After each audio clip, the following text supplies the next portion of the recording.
Hello? Yes, this is Bob Graham. I'm returning your call of about 10 minutes ago. Yeah, I was just, like I had said, I just finished reading your new book yesterday. I talked to Rick a little while ago, and the first thing I was saying to him when I got a hold of him was I was all like saying, did you know that Professor Nasser was closed out and paid $100,000 even though he wouldn't testify and this and that? And you know, his real name is not Nasser. Well, yeah, I know. It's Abu Sadr Sheikh, yeah. Yeah. But, yeah, I was talking to Mr. Butler, and he really helped me out a lot with some stuff, eh? But when it came to that area, he was very apprehensive, and I understand now why, you know. You have to excuse me for having, but who is Mr. Butler? Agent Stephen Butler, the FBI handler there, who is, I guess... Okay. He was the fellow in San Diego. Okay. Yeah, so I had talked to him, and he was telling me all kinds of stuff. Is like, it was just interesting that he did get that money, and it was interesting that when you had your inquiry, that he, you know, refused to talk and all that stuff, but when they had the 9/11 Commission, they didn't have a problem with him talking, and they were able to interview him no problem, but it seemed like you were kind of shut down with any effort you made to try and speak with him. Yeah, that was the only non-consensual subpoena that we issued. A consensual subpoena is where the person wants to be subpoenaed so that they have a rationale for why they testified. His was the only non-consensual, and the FBI refused to deliver it. And since he was in their custody, they were the only one who could deliver it. And I'm a little surprised at what you said, that the 9/11 Commission was able to interview him, because that hadn't been my information. Where did you get that from? It's in a memorandum where it shows in their in the publicly released documents that they were able to speak with him. It was just interesting that you had a lot of roadblocks trying to talk to him in the inquiry, and then the commission had no problem letting him talk to him. And it's kind of like, oh, well, maybe, you know, Philip Zelikow was in there, so they don't got to really worry about anything or something. But, like, I don't know. Like, I've talked to a lot of people. Eh? Like, I talked to, like I said, Mr. Butler, and I talked to Lee Hamilton and stuff. And it was interesting that when I talked to Mr. Hamilton, he couldn't remember anything I had asked him, and he couldn't remember anything about anybody named Abu Sadr Sheikh or anything. And but it was pretty funny. But I mean, like, I really appreciate everything that you've put out and everything that you've tried to get out to the public, and I just wanted to thank you for that. But it was I really like commend like you yourself. The guys who stuck out to me the most were you, Mr. Shelby, and Mr. Levin, and well, especially Eleanor Hill. Her opening statements, and her chronology of all the timelines, that was amazing stuff. She, my friend had called her because we were inquiring about her, the memo that she took of Butler's statements, and then another guy I know, he tried to get a declassification thing from the FBI, but they said that they couldn't find that memo and stuff. That was pretty interesting too, but. Like, and the whole thing about the Saudi stuff, that's really, like, that's pretty, I noticed you had talked about the BAE scandal and everything, and the Riggs bank accounts and stuff like that. Like, do you think that the Riggs bank accounts and the BAE scandal, that would have been, it seems it would have been involved with the money transfers to the agents like al-Bayoumi? No, I think that in terms of BAE systems, the fact that they had been making payments to the Saudis, I think is very well documented. I talked to the reporter at the Guardian newspaper who has been writing.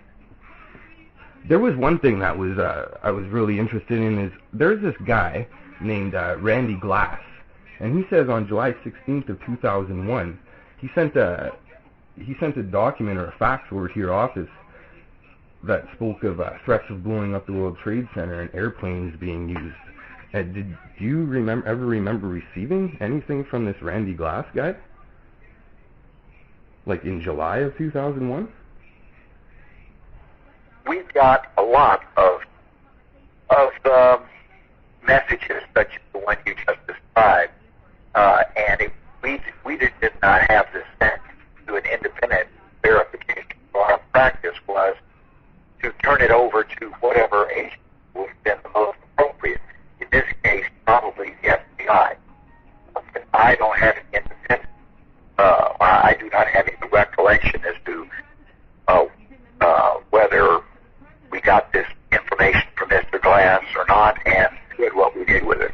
Like, were you aware that, well, obviously you're probably aware, but it seems like we were getting warnings from all over the world from different places, but it's strange that the only places we didn't get any warnings from was Pakistan or Saudi Arabia. And then I seen a video where Bandar's on video saying that they were tracking the hijackers with precision. So it's like, that's pretty strange. Yeah. Well, most of them were Saudi nationals, so they should have known something about them. Yeah. Well, what about like the 28 pages? Is there any suggestion that you have that the public or people in the public how they might go about getting those declassified or uncensored? Or is it just? Well, it's up to the current administration. I've been surprised that they haven't shown much inclination to do that. And I know what's in those pages because I was involved in writing them. And the Saudis certainly aren't going to like that information disclosed, but I don't see that it's any great national security issue to the United States. It may be a reputational issue, not a security issue.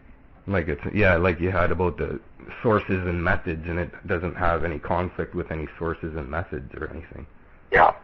Do you think there'll ever be? I guess like you said. Well, there's a law that after a certain number of years, and I think that's 25, things automatically become declassified unless the president issues a specific directive that they not. I hope it doesn't take us another 15 years to get that stuff out. I believe the law is that an item which has been classified automatically becomes declassified 25 years later unless there is a specific intervention by the president to continue its classified status. Bush, in fact, did that a number of times while he was president. I'm not aware that Obama has done it once since he's been president. So if you can wait 15 years, those 28 pages will be available. Oh, yeah.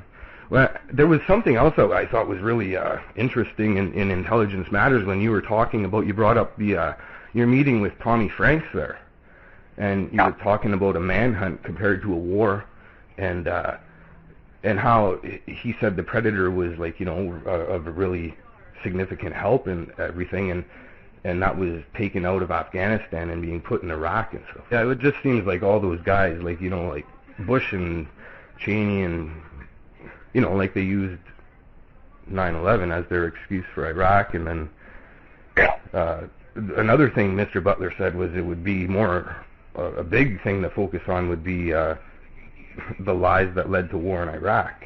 And he was telling me something about there was a phony document created about the yellow cake by an intelligence agency and funneled through someone in Italy to AIPAC, and that fake document landed on Cheney's desk. And he said the big question was, he basically said if he had all the unlimited resources to be able to find out, he'd say, you need to find out who wrote that document. Now, would you happen to know who wrote that document? No, I do not. And what about, this is something I wanted to know. When you were talking to George Tenet during the inquiry, and he was testifying, and he said that he didn't know who was responsible for failing to watch list the hijackers. I was wondering what you thought about that.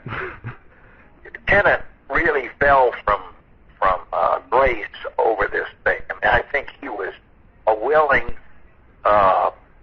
facilitator of what the administration wanted to do when he should have been, as the sort of the motto of the of the CIA that you speak truth to power, and if power can't accept that, then you resign. And that's what he should have done. Well, I guess, like, yeah, as you were saying in your book, some people are more interested in keeping their jobs and the prestige and all that stuff instead of, like, yeah. Do you think it's strange, though, that he got the Congressional Medal of Freedom Award? Like, well, no, I mean, I think Bush was trying to surround the war in Iraq with every diversion he could. Tommy Franks got the medal, too. I mean, everybody, or all of the leadership of the organization involved in the Iraq War and the decision to go to war got the Congressional Medal. It's kind of like a guy getting into the Baseball Hall of Fame and finding out that he was on steroids. They ought to take it away. Yeah. And then, like, I'm sure you're probably aware of, like, there's so many conspiracy theories surrounding 9/11 out there on the internet and stuff, and some of the stuff's pretty ridiculous. Most of a number of those. But, like, were you aware of like I read on the internet everybody saying, oh, well, Bob Graham, he was having breakfast with Mahmoud Ahmed on the morning of 9/11 and stuff. But that's absolutely true. I was trying to, like, defend you on the internet, saying, well, he was part of the Intelligence Committee, and I guess it would be kind of part of his job description to be meeting and talking with the head of the ISI and stuff. But like, were you aware of the allegations about Ahmad Omar Saeed Sheikh and the whole situation with the $100,000 wire transfer to Muhammad Atta and stuff like that? No, and I've never seen that charge pretty substantiated. I was unaware of it at the time. Jeff, and I've got to apologize, but I've got to leave to go pick my wife up. But we being Porter Goss, Senator John Kyle, and myself, had spent almost, I guess, 4 or 5 days in Pakistan in August of 2001. We had spent a considerable amount of time with Ahmed, and at the end of our visit, we said, if you are coming to Washington, we would like to reciprocate your hospitality. And it turned out that he was coming the next month, and our hospitality was breakfast, and the date was September the 11th. Oh, yeah, I understand. I thought, yeah, and in your book, too, I thought that was a great part when you took your trip to the Middle East, and you were talking to Mubarak and Assad and stuff like that, and the way they talked about how, like, Iraq would take care of themselves and stuff. It seems like the administration, those guys, they kind of chose the worst things we could possibly do that just kind of fomented these extremists even more. And, yeah. And, Jeff, I'm going to have to leave to go get my wife. Okay, yeah, well, thank you very much for taking the time, sir. I really appreciate it. But, yeah, like I said, I really appreciate your books and everything you did with the inquiry. And Eleanor Hill, I think she was great, too. And so I just kind of wanted to say that, and thank you. But, Jeff, I enjoyed the conversation, and I hope that we might have a chance to meet face to face sometime. Did you like the novel? You know what? I thought Tony Ramos, he was great, and you know what? I thought it was ingenious on how you put together that novel. That was genius of how you put it together, and you know, it's got something for everybody. It's got, you know, a bit of suspense. It's got intrigue, drama. Lots of lust in there too. I see you put in a little bit of that, but I thought it was great, and like I said, it really did help me out a lot. And like I said, being able to talk to you and people like Stephen Butler, like he told me, you know, I need to talk to people in the know, but to really be able to find out anything. But so best wishes to you too and all that you do, and thank you very much, sir. Okay. All right, take care. Good. Bye.